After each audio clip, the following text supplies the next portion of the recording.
Derp, derpity derp derp derp derp derp derp diddy derp derp derp derp derp derp diddy derp derp derp derp derp derpity derp derp derp derp derp derp derp derp derp derp derp derp derp derp derp derp. Octopus Prime with you once again for the Cooter Report on the Skeptic Fence Show. Let's see who we got this week. This is Nancy, who says, my spouse was reading the part of the Bible where God told his people to wipe out cities and take their lands. Why didn't a loving God have mercy on them? That sounds like Islam to me. Well, it does sound kind of rough, doesn't it? Those wars of extermination have given pause to people through the centuries. Given pause is, of course, a nice way of saying have made people doubt that there is indeed a loving God out there that actually cares about people. If he's willing to do this shit to people, how can you say that God cares about people and God can number the hairs on your head and all that if he's also willing to just exterminate vast quantities of people in horrid ways? Yeah, that would give me pause, and it has. But here's the deal. If you look at it this way, assuming you have a culture that has 1,000 really bad people in it. They're murderers, they're thieves, they're rapists, they're having incest. I mean, you name it. They're doing everything horrible. Now, if they have children, what's going to happen? Instead of having 1,000, you'll now have maybe 3,000 or 4,000. And then if nothing has changed them, then they're going to pass it on to the next generation. Then the next thing you know, you've got 10,000 or 20,000 of them. And if it keeps on going, you can have 1,000,000 of them. The children, the little babies are committing rape and incest. They deserve to be exterminated because they're, what? They were unlucky enough to be born there. That's the point you're trying to avoid, I guess? Is that it's totally fine for God to murder the entire society, which is not just all heathenous adults. There's little kids and everything, and God just murders them all. And that's like, Pat Robertson's like, I'll explain to you how it's really not so bad. And this is all just assuming that you have the ability to assume an entire society is bad, like really bad, like worthy of extermination, every last one of them. Because it's not like they went in and only took, like, the bad one. Even their animals got punished. Like, slaughter their animals and shit in the Bible. How the fuck do you explain that? Other than, like, that's some bloodthirsty, weird fucking shit.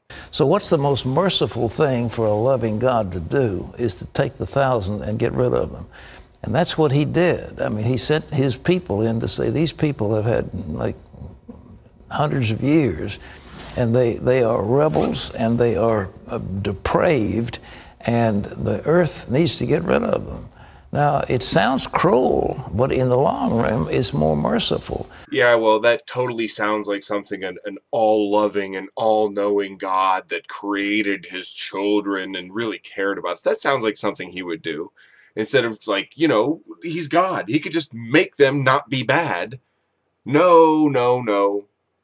They get exterminated, and then I'm sure sent to hell for eternity. What a cruel, twisted world people like Pat Robertson live in. Like, they can justify any kind of cruelty, eternal cruelty, burning forever, and you deserve it because, I don't know, you were a bad person for a while, or if you were a child, how do you blame someone that is just a product of their upbringing for the way they are, like 100%, and in enough to burn them forever? That is some twisted shit, man. Further, he didn't want his people to be contaminated by those people. So I know that's all hard, but this is God, and I'm not God. I'm just telling you that's a good rationale for what happened. No, it's not. It's not a good rationale, you fucking idiot. Nor should you having to be coming up with rationale for what God does. You shouldn't have to, like, oh, well, if we explain it like this, maybe it makes a little bit more sense. Like, or God can just get away with anything because he's God. We worship him no matter what. You're a sad sack of shit. Where's your spine? Pat Robertson's spine looks about like that. Probably about the same as his dick. Yeah, he made himself known through his works with his people too. Some of these other communities of people knew that their God was an awesome God, and yet continued in their ways. Well, there's so many things. But you read Leviticus, the things that they did, were just appalling. I mean, they had sex with animals, and they had incest, and they did all these terrible things, and they offered their children as sacrifices to their gods. They just went on down the line. It was horrible what they did. And here we have Pat Robertson saying that it's horrible to sacrifice your children to some god, but we can justify God killing all the children of a society to get rid of the society. That's not bad. It's the same fucking thing, you idiot. And for not realizing that, for being such an idiot, Pat Robertson, you get the Cooter Award for being the dumbest horn kicker I could find this week. See you next time. Cooter. Derp derp derp diddy derp derp derp derp derp derp diddy derp derp derp derp derp derp diddy derp derp derp.